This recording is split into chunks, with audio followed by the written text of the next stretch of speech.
Hello India. देखिए, आज हम अंतर्राष्ट्रीय चाय दिवस अर्थात इंटरनेशनल टी डे पर चर्चा करेंगे।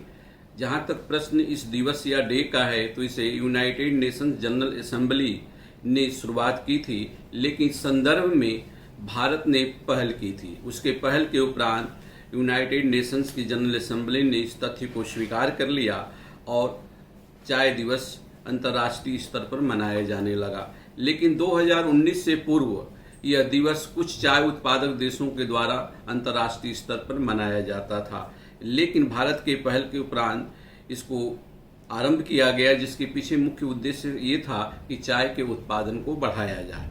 अब प्रश्न है ये है कि जो ये चाय है, ये जल के बाद जो हम जल लेते हैं उसके उपरांत दूसरा पेय पदार्थ है जो सबसे ज्यादा उपयोग में लिया जाता है, अर्थात जल के बाद चाय। और विश्व में शायद ही कोई ऐसा देश है जहां के लोग चाय न पीते हों।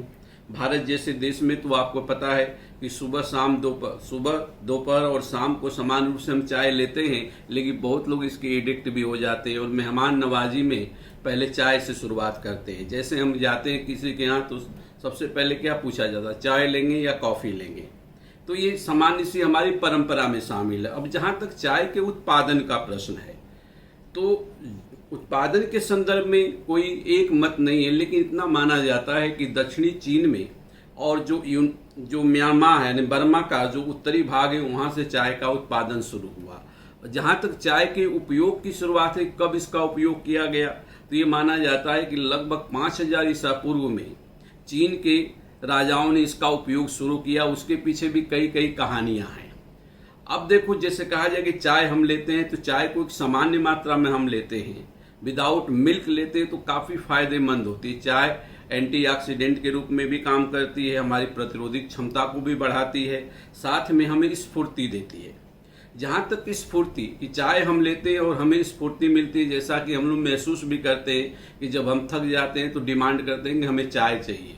तो सामान्यतः एक कप चाय लेने के पश्चात 2 से 3 घंटे तक ब्रेन में स्फूर्ति रहती है। इसके पीछे कारण ये है कि इसमें एक विशिष्ट केमिकल पाया जाता है थीन, जो ऑक्सीडेंट फिनोल होता है, ऑक्सीडाइज फिनोल होता है, जो एक विशिष्ट केमिकल है जिसके कारण हमारे ब्रेन की कोशिकाएं स्फूर्तिवान हो जाती हैं और काम तीव्रता से करती है। लेकिन अगर अधिक मात्रा में हम लेते हैं तो ये हानिकारक भी होता है।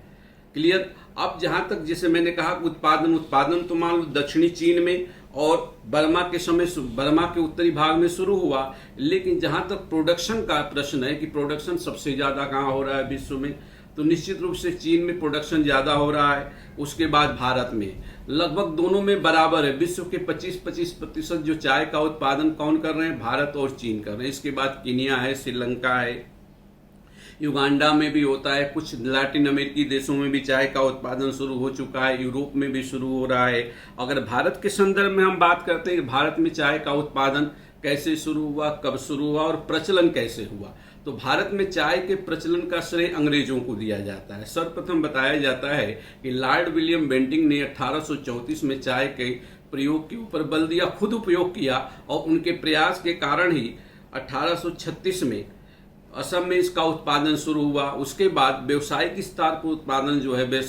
पर उत्पादन जो है दार्जिलिंग में आरंभ किया गया। तो ये चाय की परिस्थिति है कि चाय का उत्पादन कैसे होता है। सामान्यतः हम मानते हैं कि चाय जिसका हम उपयोग करते हैं, इसमें हम किसका उपयोग करते हैं, पत्तियों का।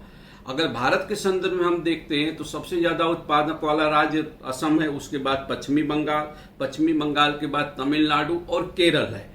लेकिन वर्तमान में कुछ अन्य राज्यों में भी उत्पादन की शुरुआत कर दी गई है। जैसे अगर उत्तराखंड की बात करें तो अल्मोड़ा सेक्टर में चाय के उत्पादन की शुरुआत कर दी गई है, और सरकारों के प्रयास के कारण संघीय सरकार और राज्य सरकार दोनों को दिया जाए तो हिमाचल प्रदेश में भी इस चाय उत्पादन की शुरुआत की जा चुकी है। तो इस तरह से चाय यदि हम सामान्य मात्रा में लेते हैं तो उचित है, यानी स्वास्थ्य के लिए बहुत अच्छा होता है। लेकिन जब इसको अति कर देते, अति का मतलब क्या होता है कि जब एडिक्ट हो जाते हैं तो नुकसानदायक भी होती है। अब जहां तक प्रश्न ये है कि चाय के संदर्भ में जो अंतर्राष्ट्रीय दिवस की बात हो रही कि अंतर्राष्ट्रीय दिवस क्यों मनाया जाए, इसके पीछे कारण क्या है, तो इसके पीछे मुख्य उद्देश्य ये है कि चाय के उत्पादन को बढ़ाया जाए।